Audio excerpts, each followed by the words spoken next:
성령이 오셨습니다. 오순절 성령 강림, 그리고 사도행전에 이제 성령의 역사가 나타나기 시작합니다. 그러는 가운데도 교회에 문제가 생겨났습니다. 아나니아와 삽비라 사건이 터지고 구제 문제로 헬라파 유대인과 히브리파 유대인 가운데 갈등도 생깁니다. 사도들은 이 문제를 놓고 하나님 앞에 기도하고, 그리고 분담해 가면서 사도들이 할 일은 기도하는 것, 말씀 전하는 것에 전무하겠다, 열심을 내겠다, 그리고 구제 문제, 행정 문제를 7 집사를 세워서 분담하는 것을 우리는 보게 됩니다. 근데 오늘 본문은 여러분 앞부분에 보시면은 스데반이라는 그 7 집사로 선택받은 대표주자입니다.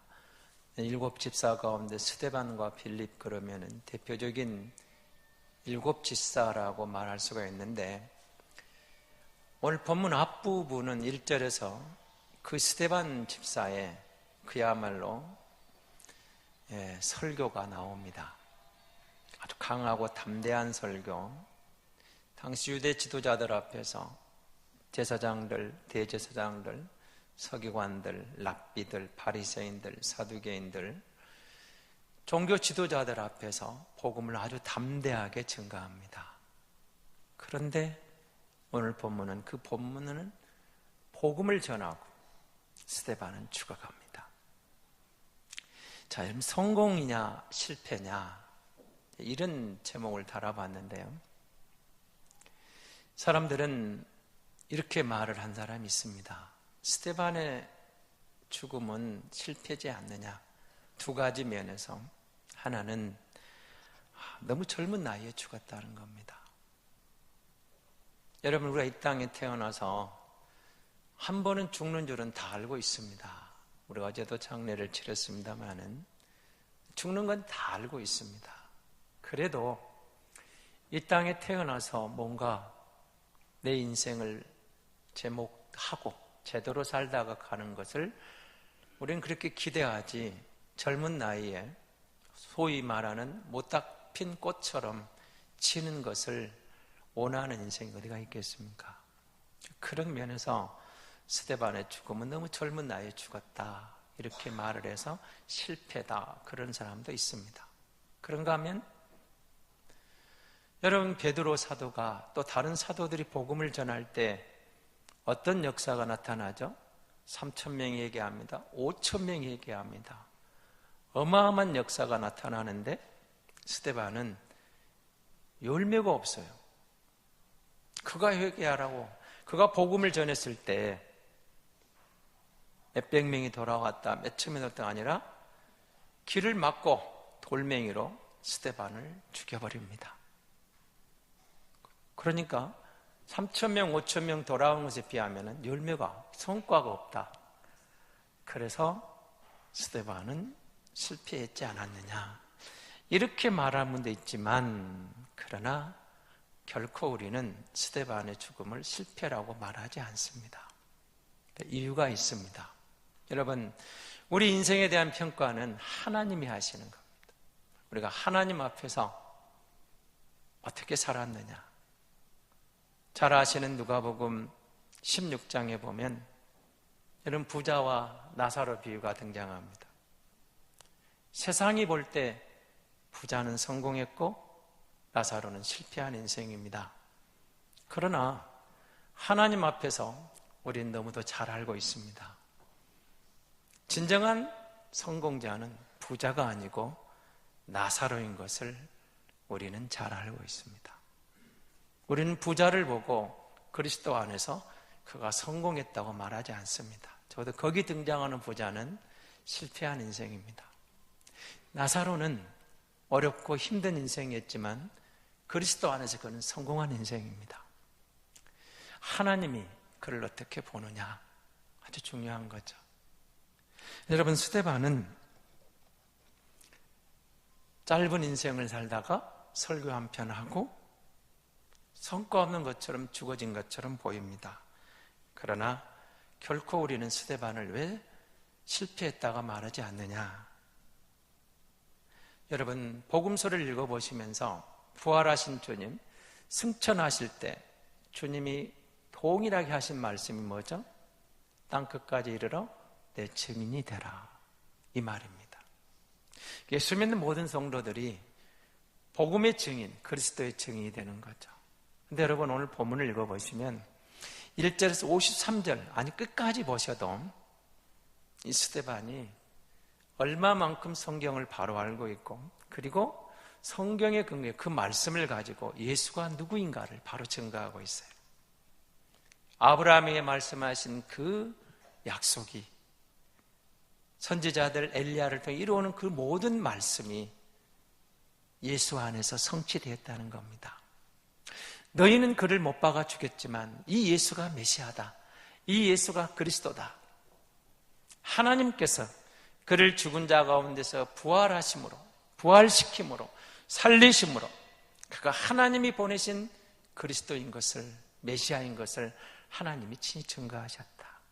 조목조목 예수가 누군가의 분명한 증인으로서의 사명을 감당하고 있는 겁니다. 우리가 기다리는 그 메시아 그리스도, 바로 이가, 예수가 그분이다. 예수가 그리스도다. 예수가 메시아다. 너희는 십자가에 못 박아 버렸지만 하나님은 그를 살리셔서 그가 하나님이 보내신 자인 것을 증거하고 있지 않느냐? 이 복음을 듣고도 저들은 어떻게 하죠? 오늘 54절을 보십시오. 듣고 마음이 찔렸어요. 복음이 들려졌어요. 양심의 가책은 느껴요. 근데 이상하죠? 여러분, 베드로의 설교를 듣고는 어떻게 나왔죠? 반응이? 형제들아, 우리가 어찌할꼬? 양심이 찔려서 그 설교를 듣고 우리가 어찌할꼬? 그렇게 나왔는데 이 사람들은 어떻게 하죠? 양심이 찔렸는데 이를 갈아요. 길을 막아버려요. 그리고 돌멩이로 죽여버립니다. 전혀 다른 반응이 등장하는 겁니다. 스데반은 복음을 전했어요. 그리스도의 증인이에요. 바른 복음을 전했다는 거죠. 그리고 그가 여러분 죽었습니다마는 스데반은 헛된 죽음이 아니었습니다. 우리 신앙의 꽃이라고 말하는 그는 초대교회의 첫 번째 순교자가 된 겁니다. 하나님의 말씀을 전하다가 예수가 그리스도는 증인이 되다가 돌에 맞아 순교하는, 그는 12사도도 아니었지만 7집사 중에 한 명이지만 이 복음을 전하다가 이 복음을 전가하고 기꺼이 죽음을 맞이했던 겁니다. 죽을 때까지 그는 믿음을 부인하지 않았어요. 죽어가면서도 그는 믿음을 지켰어요. 이 시대에 예수 믿는다는 교회에는, 성도들은, 아니 저와 여러분은 정말 믿음을 그렇게 지켜갑니까? 우리의 믿음은 어떻습니까? 제가 목사지만 문득 그런 생각이 들어요. 교회 일을, 가정의 일을, 나라를 기도하다가 내가 참 믿음이 없구나, 그런 순간들이 참 많습니다. 믿음이 있노라고 말하는데 생각 밖으로 내 문제 앞에서 믿음 없는 나를 발견하고 탄식할 때가 많습니다. 믿음은 죽을 때까지 지켜야 되는 겁니다. 시험이 와도 믿음은 지켜야 됩니다. 힘들어도 믿음은 지켜야 됩니다. 어려운 순간에도, 어떤 순간에도 믿음은 포기할 수 없는 것이 돼야 되는 겁니다. 이 믿음이 보배이거든요. 스데반은 죽어가면서도 믿음을 지켰습니다. 포기하지 않았어요. 그래서 우리는 그를 보고 순교자라고 말하는 겁니다. 그의 죽음이 어떤 죽음인가를 보십시오. 오늘 본문을 보시면 하늘 문이 열렸습니다. 하나님이 보여요. 보좌에 계시는, 오른편에 계신 인자가 등장합니다. 여러분, 사도들도 예수님을 인자라는 표현을 안 썼어요. 인자는 하나님의 아들, 사람의 아들이라는 예수님의 인성에 대한 고백인데, 사람의 아들, 인자, 예수님을 지칭하는 말이거든요. 베드로가 주는 그리스도시요 살아계신 하나님의 아들이라고 고백하지만 인자라는 말은 안 썼어요. 그런데 스데반이 그 말을 쓰고 있어요. 인자가 예수님이 하나님 보좌 우편에 서 계신 것을 보노라. 무슨 말이에요? 스데반의 죽음을 주님이 환영하고 있다는 겁니다. 주님이 맞이할 준비를 하고 있다는 거예요. 어떤 청년이 이 스데반에 대한 설교를 듣다가 목사님에게 이런 질문을 했습니다. 목사님, 하늘문이 열리고 하나님 보좌 우편에 인자가 있었는데 예수님이 계셨다는데 스데반이 죽을 때 그 예수님 뭘 하고 계셨어요? 이렇게 물었습니다. 우리 청년들은 좀 당돌한 면이 없잖아 있지만 어떻게 보면 그럴듯한 질문이기도 해요. 아니, 좀 돌멩이를 막아주든지 아니면 저들의 좀 눈을 멀게 해주든지 아니면 스데반을 그냥 엘리야처럼 들어서 옮겨버리시든지 왜 거기서 주님은 스데반이 죽도록 보고만 계시냐는 거예요. 왜 그러셨을까요? 하나님 보좌 우편에 예수님은 왜 스데반을 바라만 보고 계셨을까요? 목사님이 잠시 당황하다가 성령이 이렇게 감동을 주시더라 하면 이렇게 답을 했답니다. 스데반아, 내 원수를 용서하라. 그리고 너를 핍박하는 자를 위해서 기도하라. 이런 은혜를 주님이 주셨다. 여러분, 돌멩이에 맞아가면서 원수를 용서하고 저들을 위해서 기도하는 게 쉬운 일입니까? 쉬운 일이 아니죠. 하나님께 보좌 위이신 그리스도께서 스데반을 격려하시고 위로하시고 원수를 용서할 수 있는 힘을, 사랑할 수 있는 은혜를 주께서 그에게 부어주셨다는 거예요. 그리고 두 팔을 벌려서 어서 오라고 영접하시고 환영하고 계신다고 그렇게 우리에게 보여주고 있는 겁니다.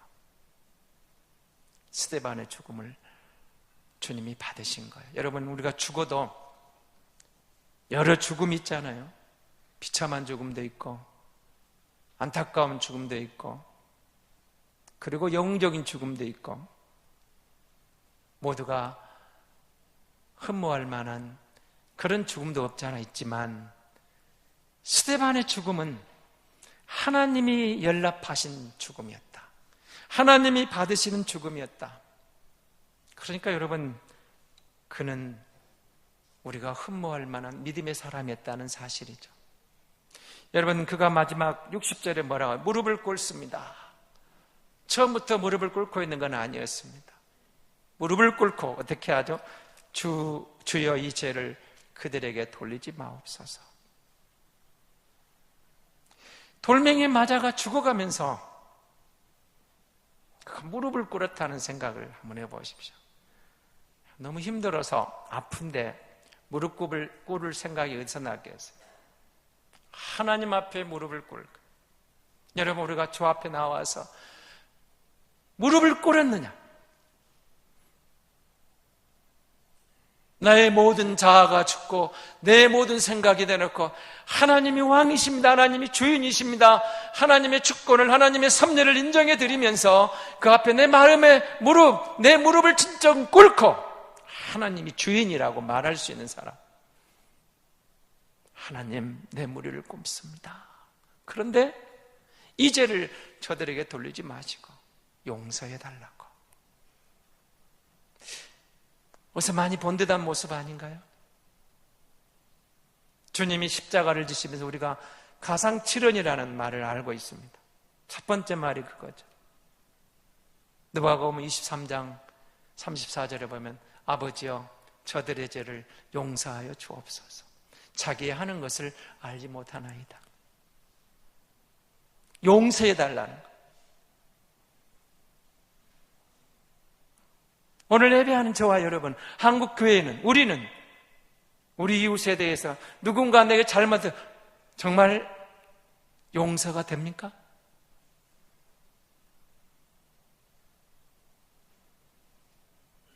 오늘 이 자리에 예배하는 저와 여러분에게 용서하지 못해서 마음에 응어리가 지고 마음에 아픔이 있고 마음에 상처가 되지는 않았습니까? 오히려 내가 상처가 돼. 용서하지 못해서. 기독교는 용서받은 사람들이 모여 하나님의 은혜를 공유하는 사람들입니다. 그래서 기독교는 용서하는 사람들이에요. 용서받았으니 용서하라. 마태복음 18장에 보면은 1만 달란트 빚진 자와 100데나리온 빚진 자 그럼 잘 나오지 않습니까? 1만 달란트. 여러분, 한 달란트가 노동자 20년 연봉입니다. 오늘 우리식으로 일일 노동 임금을 10만 원만 계산해도 1만 달란트면 6조 원입니다. 6조 원. 100데나리온. 100데나리온, 한 데나리온 하루 품삯입니다. 100일간 품삯 10만 원이면 1000만 원입니다. 작은 돈은 아니죠. 그러나 내가 용서받은 것에 비하면 6조 원에 비하면 1000만 원은 좀 크기가 별로 안 느껴지시죠? 동그라미 3개를 그냥 떼어보세요.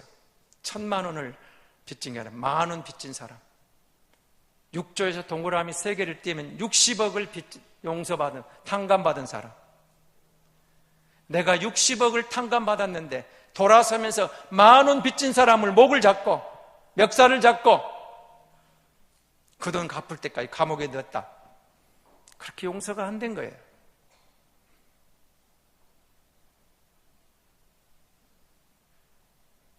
죽어가면서 돌멩이 맞아가면서 스테반이 무슨 죄가 있는데요? 죄가 없죠. 죄가 있다면 저들에게 바른 복음을 증거한 것밖에 없어요. 예수가 그리스도야. 예수가 메시아야. 그를 십자가에 죽였지만 하나님이 살리셨잖아. 하나님이 그를 그리스도인을 증거하고 계시잖아. 저들의 가슴에 파고드는 양심을 찔르는 복음을 증거했어요. 길을 가려버리고 돌멩이로 죽이는 거예요. 비참한 죽음이죠.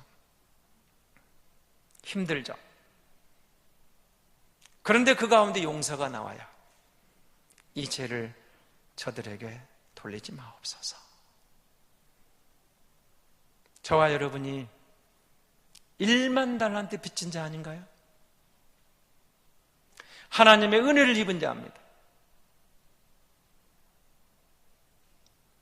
그런데 우리는 100데나리온 빚진 사람을 용서를 못합니다. 6.25 때 황해도 봉산교회에 있었던 이야기입니다. 그 교회 장로님이 7분이 계시는데 4분이 순교자가 됩니다. 그 가운데 강덕기 장로님이나 사람이 이분이 계시는데 공산주의자들이 공산다운들이 그분을 나무에 매달 놓고 2눈을 뽑아버렸다. 예수 믿는다고 하니까 피가 나오고 눈물이 나오는데 그분이 이렇게 말합니다. 2눈을 가지고 있을 때는 하나님을 볼 수 없더니 2눈이 빠지니 하나님 나라를 볼 수 있구나. 갖은 고문을 당하면서도 하나님을 찬양합니다. 나중에 공산군이 후퇴하면서 이분을 부참하게 죽여버립니다. 국군이 들어왔습니다. 그때 이 강장로님을 죽인 두목이 잡혀왔습니다. 나무에 매달고 장로님의 아들에게 이렇게 기회를 줬습니다. 아버지 원수를 갚기 위해서 마음대로 하시라고. 2눈을 뽑아도 좋고 죽여도 좋다. 그때 그 아들이 이렇게 말을 합니다. 내 아버지의 거룩한 순교를 헛되게 할 수 없습니다. 그리고 그 앞에 이렇게 말합니다. 눈물을 흘리면서 당신과 같은 온수라도 나는 사랑합니다 하고 그 자리를 떠나버렸다. 스데반이 순교하면서 죽어가면서 그도 인간인데 아프지 않았겠습니까? 힘들지 않았겠습니까? 그러나 하늘을 보면서 예수 그리스도의 서 있는 그 모습을 보면서 아마 정말 주님이 응원했을 것 같아요. 저들의 죄를 저들에게 돌리지 마옵소서. 그리고 여러분 59절을 한번 보십시오. 그가 했던 말이 이게 나옵니다. 부르짖습니다. 주 예수여 내 영혼을 받으시옵소서. 무슨 말이죠? 소망을 잃지 않았던 겁니다. 소망을 잃지 않았어요. 내가 비록 죽어가지만, 내가 비록 저들에게 의해서 이렇게 비참하게 죽는 것 같지만 나는 소망의 백성이다. 하나님께서 나를 부르신다. 나는 하나님께 간다. 소망이 있다는 거예요. 여러분, 우리가 용서의 종교, 기독교는 소망의 종교입니다. 소망의 종교. 예수님이 부활하신 것처럼 우리가 부활하신 것을 믿는 거예요. 비록 지금은 내가 저 권력에 의해서, 저들의 폭압에 의해서, 저들의 폭력에 의해서 죽어갈지 모르지만 나는 하나님 보좌 우편에 올라갈 것을, 주님 품에 안길 것을 바라보는 거예요. 그리스도가 죽었을 때 모두가 끝난 것처럼 보이죠. 그러나 하나님은 그를 살리셔서 우리에게 부활의 소망을 주시잖아요. 사랑하는 성도 여러분, 부활을 믿습니까? 부활을 믿냐는 말을 계속 설교를 해요. 우리는 부활을 믿는다고 고백합니다. 하늘에 소망이 있다고 보는 겁니다. 비록 내 삶이 힘들고 때로는 실패한 것이 보이는 순간에도 예수 때문에 나는 실패한 게 아니고 예수 때문에 나는 소망이 있고 예수 때문에 여전히 나는 소망의 백성이라고. 그게 부활의 소망인데, 문제는 우리 입으로 부활을 말하지만 삶을 보면 부활이 없는 것처럼 살아가는 게 문제라고 하지 않았습니까? 부활이 없는 것처럼 살아요. 이 땅의 것이 모두 전부인 것처럼, 거기서 끝장나는 것처럼, 그래서 그것이 없기 때문에 힘들고 실패한 것처럼, 사람들 눈에 실패한 게 정말 실패한 것처럼 그렇게 살지 않습니까? 스데반은 그러지 않았잖아요. 억울한 죽음을 당하면서도, 돌멩이에 맞아가면서도 분명하게 그렇게 말하는 겁니다. 주 예수여 내 영혼을 받으시옵소서. 나는 소망의 사람입니다. 저들의 죽임을 당할지라도, 내 생명에서 끝나도 내 인생이 끝나는 게 아니고 주님 보좌 앞에 나아가 소망의 백성, 주님 품에 안기는 소망의 사람입니다. 소망이 있었기 때문에 감사하며 승리할 수 있는 거죠. 우리는 부활을 말하면서도, 부활을 노래하면서도 여전히 눈에 보니 이 땅이 거기에 모든 것인 것처럼 살아가 버리는 그 믿음이 문제인 거죠. 사랑하는 성도 여러분, 스데반은 짧은 인생을 살았지만, 한편에 설교를 하고 억울하게 죽어갔지만, 그는 신앙의 꽃을 피운 아름다운 순교자였습니다. 저는 스데반의 순교 기사를, 그의 사도행전 7장을 읽을 때마다 감동이 되고 그렇게 살고 싶습니다. 여러분의 인생이 마지막이 왔을 때, 내 인생의 종착역이 왔을 때 우리는 어떻게 주님 앞에 설까요? 언젠가 말씀드렸습니다만 저는 소원이 있습니다. 주님 앞에 설 때, 언제든지 부르실 때 잘하였도다 착하고 충성된 종아, 네가 작은 일에 충성하였으니 주인의 즐거움에 참여할지어다. 여러분, 예수 믿는 성도라면 이 한마디면 족하지 않을까요? 나를 사랑하사 나를 위하여 자기 몸을 버리신 그분이 두 손 들고 양팔을 벌 우리를 환영하면서 우리를 맞아주시면서 네가 작은 일에 충성하였으니 주인의 즐거움에 참여하라는 이 한마디 들을 수 있다면 그 신앙은, 그 믿음은 성공한 믿음인 줄 믿습니다.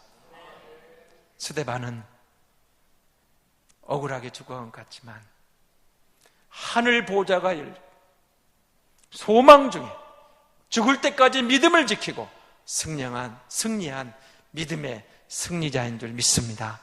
저와 여러분도 끝까지 믿음을 지키고 소망 중에 승리하는 우리의 남은 믿음의 여정이 될 수 있기를 바랍니다.